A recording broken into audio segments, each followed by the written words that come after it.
राधे राधे। जय श्री कृष्ण। भगवान लक्ष्मी नारायण का आशीर्वाद सब पर बना रहे। आज हम सुनेंगे माघ मास के 5वें अध्याय की कथा। बोलिए विष्णु भगवान की जय हो, लक्ष्मी माता की जय हो। ऋषि लोमस जी कहते हैं, पूर्व काल में अवंती देश में वीरसेन नाम के एक राजा थे। उन्होंने नर्मदा नदी के किनारे राजसूय यज्ञ किया और अश्वमेध यज्ञ भी किए, जिनके खंभे सोने के बनाए गए थे। ब्राह्मणों को अन्न का बहुत सा दान किया गया। बहुत सी सुंदर गाय, सुंदर वस्त्र और सोने के आभूषण दान में दिए। वह देवताओं के भक्त और दान करने वाले राजा थे। भद्रक नाम का एक ब्राह्मण, जो अत्यंत मूर्ख, कुलहीन, कृषि कार्य करने वाला, दुराचारी और अधर्मी था, वह भाई बंधुओं का त्यागा हुआ इधर उधर घूमता हुआ देव यात्रियों के साथ प्रयाग में आ गया और माघ के महीने में उनके साथ 3 दिन तक स्नान किया। 3 दिन तक स्नान करने के कारण उसके सभी पाप नष्ट हो गए और वह निष्पाप हो गया। फिर वह अपने घर चला गया। वह ब्राह्मण और राजा एक ही दिन मृत्यु को प्राप्त हुए। मैंने इन दोनों को बराबर इंद्रलोक में देखा।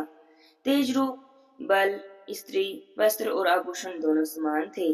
ऐसा देखकर उनके महात्म को क्या कहा जाए। राज्य राजसूय यज्ञ करने वाला स्वर्ग सुख भोग कर फिर भी जन्म ले लेता है, परंतु संगम में माघ के महीने में स्नान करने वाला जन्म मरण से रहित हो जाता है। गंगा और यमुना के संगम की हवा के स्पर्श से ही बहुत सारे पाप नष्ट हो जाते हैं। अधिक क्या कहा जाए। किसी भी तीर्थ में किए गए पाप माघ मास में प्रयाग में स्नान करने मात्र से नष्ट हो जाते हैं। हे वेद निधि, मैं तुमसे एक प्राचीन इतिहास सुनाता हूँ। इस इतिहास को यह कन्याएं और तुम्हारा पुत्र भी सुने। इससे इनको स्मृति प्राप्त होगी। पुराने समय में देवदूती नाम का एक बड़ा गंभीर और वेदों का पारंगत वैष्णव ब्राह्मण था। उसने पिशाच को निर्मम मुक्त किया। तब वेद निधि कहने लगे कि वह कहाँ का रहने वाला था, किसका पुत्र था, किस पिशाच को उसने निर्मुक्त किया। आप विस्तार से सारी कथा मुझसे कहें। तब लोमश ऋषि ने कहा कि कल पग से निकली हुई सुंदर सरस्वती नदी के किनारे पर उसका स्थान था। जंगल के बीच में पुण्य जल वाली सरस्वती बहती थी। उस वन में अनेक प्रकार के पशु भी विचरते थे और उस ब्राह्मण के श्राप के भय से तो वन भी बहुत सुंदर चलती थी और वन चैत्र रथ के समान था। उस जगह धर्मात्मा देवदूत रहते थे। उनके पिता का नाम सुमित्र था और वह लक्ष्मी के वरदान से उत्पन्न हुआ था। वह सदैव अपनी आत्मा को स्थिर रखता था। गर्मी में अपने नेत्र सूर्य की तरफ रखता, वर्षा में खुली जगह पर रखता, तपस्या करता, हेमंत ऋतु में सारस्वत सरोवर में बैठता और त्रिकाल संध्या करता। जितेंद्रिय और सत्यवादी भी था। अपने आप गिरे हुए फल और पत्तियों का भोजन करता। उसका शरीर सूख गया था और हड्डियां मात्र रह गई थी। इस प्रकार तप करते हुए वहां पर उसे हजारों वर्ष बीत गए। तप के प्रभाव से उसका शरीर अग्नि के समान प्रज्वलित था। श्री विष्णु की प्रसन्नता से ही वह सब कर्म करता था। एक समय की बात है, ब्राह्मण ने वैशाख महीने की एकादशी को श्री हरि विष्णु की पूजा करके उनकी सुंदर स्तुति और विनती करी। उसकी विनती सुनकर भगवान उसी समय गरुड़ पर चढ़कर उसके पास आए। चतुर्भुज, विशाल नेत्र, मेघ जैसा स्वरूप भगवान को स्पष्ट देखकर प्रसन्नता के मारे उसकी आंखों में आंसू भर आए। कृत्य कृत्य होकर उसने भगवान को प्रणाम किया। उसने अपने शरीर को भी याद न रखा और भगवान के ध्यान में लीन हो गया। तब भगवान श्री हरि विष्णु ने कहा, हे देवदूती, मैं जानता हूँ तुम मेरे भक्त हो। मैं तुमसे बहुत प्रसन्न हूँ। तुम्हें जो भी इच्छा हो तुम मुझसे वरदान मांग लो। इस प्रकार भगवान के वचनों को सुनकर प्रेम के मारे लड़खड़ाती हुई वाणी में उसने कहा, हे देवादिदेव, अपनी माया से शरीर धारण करने वाले आपका दर्शन तो देवताओं को भी दुर्लभ है। जब मुझे आपका दर्शन हो गया, अब मुझे और क्या चाहिए। मैं सदैव आपकी भक्ति में लगा रहा हूँ। जब भगवान ने उसके वचनों को सुनका तो कहा, ऐसा ही होगा। तुम्हारे तप में कोई भी बाधा नहीं आएगी। जो भी मनुष्य तुम्हारे द्वारा कहे गए स्तोत्र को पढ़ेगा, उसकी मुझ में अचल भक्ति होगी। उसके धर्म कार्य पूर्ण होते रहेंगे और ज्ञान में उसकी परम निष्ठा होगी। ऐसा वरदान देकर भगवान अंतर्ध्यान हो गए। तब वेद निधि कहने लगे, हे महर्षि, जैसे गंगा जी में स्नान करने से मनुष्य पवित्र हो जाता है, वैसे ही भगवान की इस कथा को सुनकर मैं भी पवित्र हो गया हूँ। अब मुझसे कृपा कर उस स्तोत्र को कहें जिससे उस ब्राह्मण ने भगवान को प्रसन्न किया। तब लोमस जी कहते हैं, उस स्तोत्र को पहले गरुड़ जी ने पढ़ा, उनसे मैंने सुना। हे विप्र, यह स्तोत्र अध्यात्म विद्या का सार है, सभी पापों का नाश करने वाला है। वासुदेव सर्वव्यापी, चक्रधारी, सज्जनों के प्रिय, जगत के स्वामी श्री कृष्ण को नमन है। जब स्तुति करने वाला जिसकी स्तुति की जाए तथा सभी जगत विष्णु में है, तो भला किसकी स्तुति की जाए? जिस भगवान के श्वास वेद हैं, फिर कौन सी स्तुति उनकी प्रसन्नता के लिए की जा सकती है? जिसको वेद भी नहीं जान सकते, ना वाणी ना मन ही जान सकता है, उनकी स्तुति में अज्ञानी भला क्या कर सकता है? सारा चर अचर संसार जिसकी माया से चक्कर की तरह घूम रहा है, उसी से हे प्रभु आप चक्रधारी कहलाते हैं। ब्रह्मा विष्णु आप ही हो। सारे संसार को उत्पन्न करने वाले, ब्रह्मा को भी आप उत्पन्न करने वाले हो। जब जीव शरीर को धारण करता है तब उसमें ज्ञान उत्पन्न होता है। तुम सब सुखों के दाता हो, इसमें कोई भी संदेह नहीं। आप ही से संपूर्ण सुखों को देने वाली बुद्धि उत्पन्न होती है। आप ही पांच काम इंद्रियों, पांच महाभूत और मन के विविध भाव हो। ब्रह्मरुद्र की कल्पना से आप संसार की कल्पना इसी प्रकार करते हो, जिसे पिता पुत्र की कवियों में जो रूप शोभा देता है, उस निर्गुण विष्णु भगवान को मैं नमस्कार करता हूँ। जिनमें ज्ञान रखने से श्रुति हो, श्रुतियों में कहे हुए कर्मों को लोग करते हैं, उन ब्रह्म को मैं नमस्कार करता हूँ। मैं उन सतरूप हरि को जिनकी योगी लोग सब प्राणियों में आत्मा रूप देखते हैं, उनकी उपासना करते हैं, जिनको अतो कहते हुए गाते हैं, यज्ञ करते हैं, उन माधव भगवान को मैं नमस्कार करता हूँ। मनुष्य को माया और मोह में पैदा हुए विचित्र आभास, अहंकार और ममता को जानकर खो देते हैं, मैं उन भगवान को नमस्कार करता हूँ।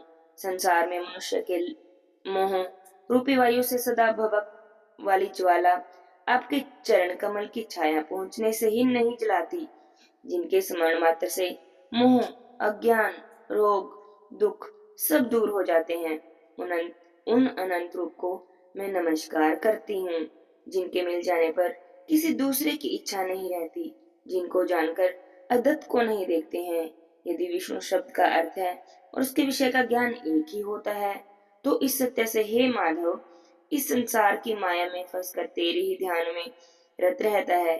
यदि वेदांत दर्शन में भगवान सारे संसार में व्याप्त हैं, तो इसी सत्य से हे भगवान मैंने निर्विघ्न भक्त हो, जो बीज नहीं है तो भी बिना बीज के स्वयं ही विद्यमान है, तो वह विष्णु रूप भगवान सभी रंग से हमारे बीच के टुकड़े टुकड़े को, जो सृष्टि स्थिति और लय के लिए ब्रह्मा विष्णु और महेश तीन रूप धारण करते हैं और कार्य में सतरज और तम इन तीन गुणों में विद्यमान है, वह भगवान मुझ पर प्रसन्न हो। जो प्राणियों के हृदय रूपी मंदिर में निर्मल देह वास करते हैं, वह भगवान मुझ पर प्रसन्न हो। जो अविद्या रूपी संसार का त्याग करता है, हे जगत में आपका ही बनाया हुआ विश्व आनंद करता है, आपके त्यागने पर अपवित्र हो जाता है, उसका साथ करने पर भी तुम बिना साथ के ही बने रहते हो।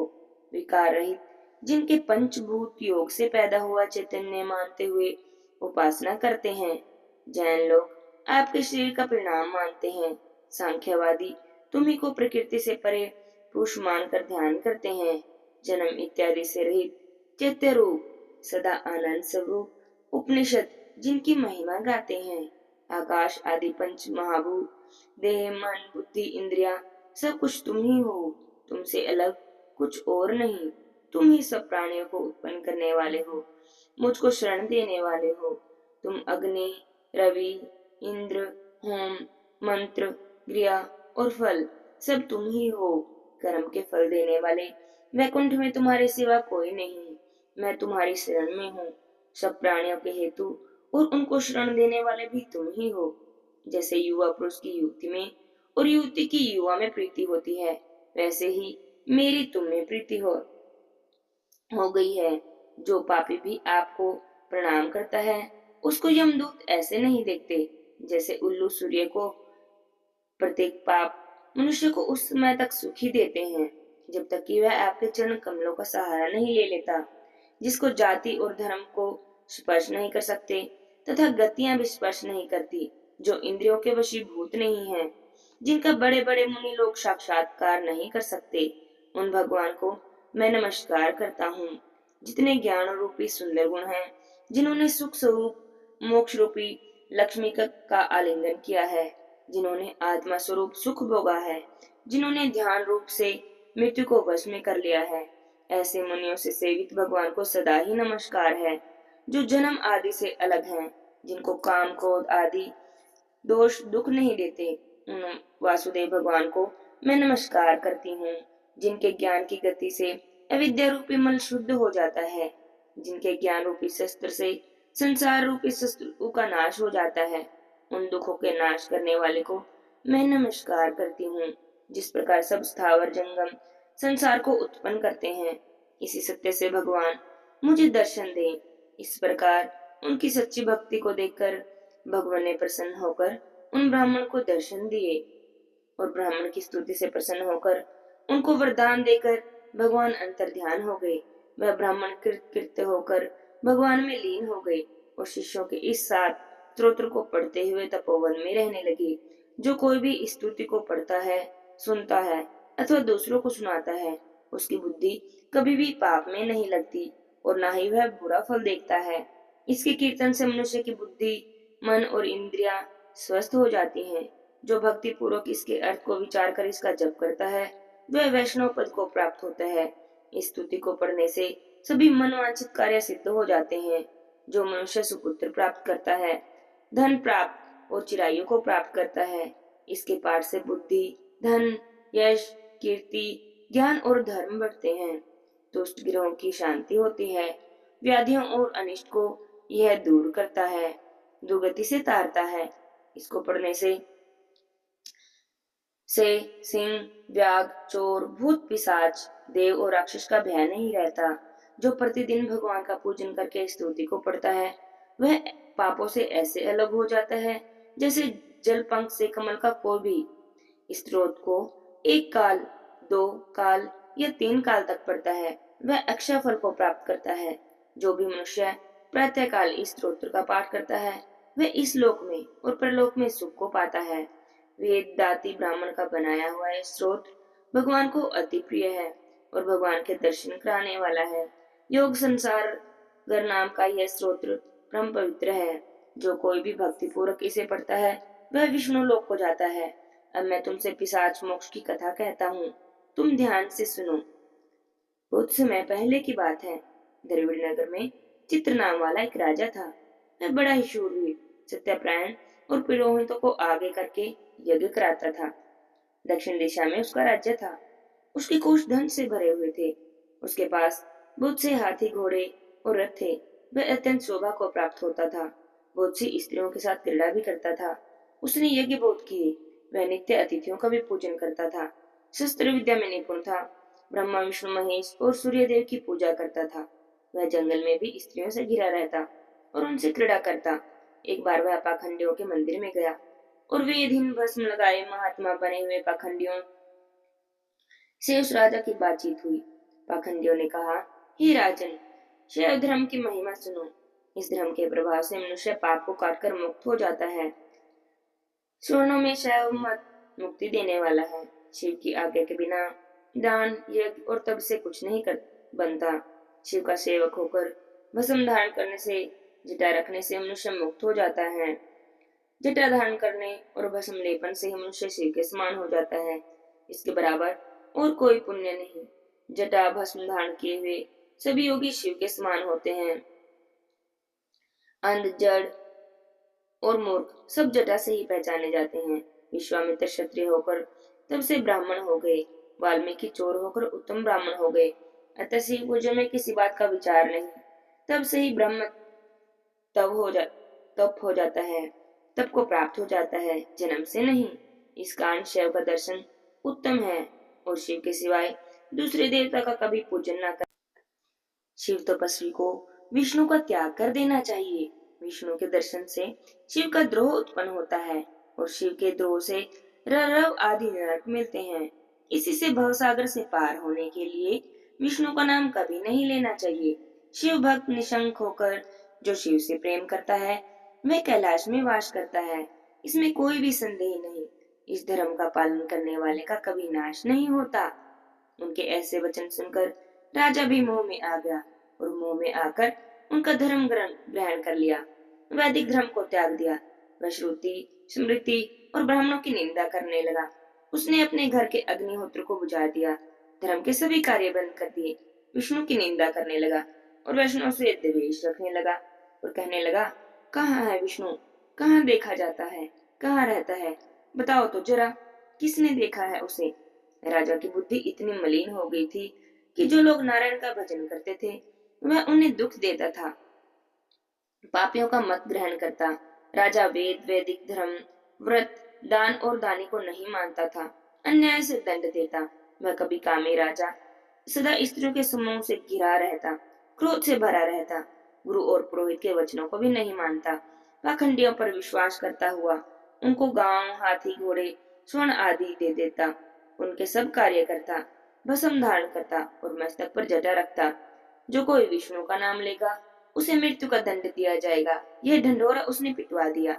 उसके भय से ब्राह्मणों और वैष्णवों ने उस देश को छोड़ दिया और दूसरे देशों में चले गए। सारे देशवासी केवल नदी के जल से जीते थे, जीविका से दुखी होकर वृक्ष आदि नहीं लगाते और न ही खेती बाड़ी करते थे। प्रजा अन्न के अभाव से गला सड़ा अन्न भी खा लेती थी।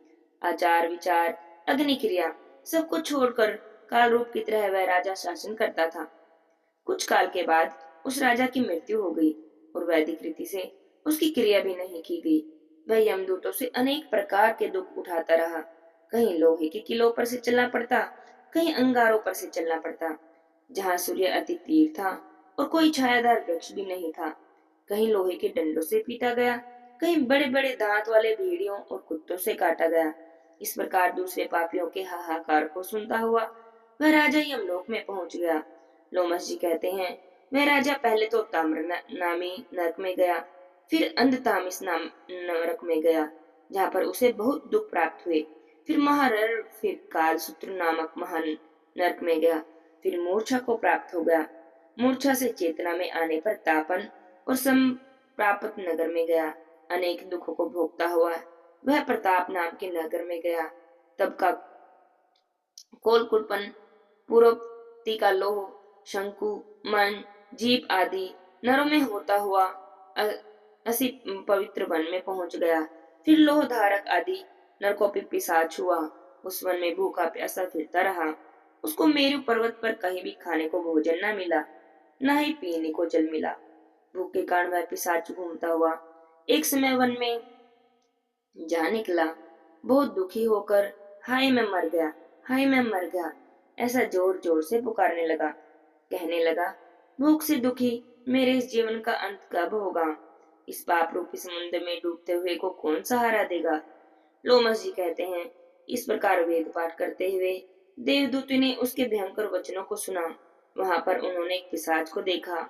उसकी लाल रावनी, दुर्बल आंखें, शरीर काले काले, ऊपर खड़े बाल थे, विकराल चेहरा था, काला शरीर था, लंबी सी जीभ बाहर निकली हुई थी, लंबे होंठ, लंबी लंबी जंगा, लंबे लंबे पैर, सूखा हुआ चेहरा, आंखों में गड्ढे पड़े थे।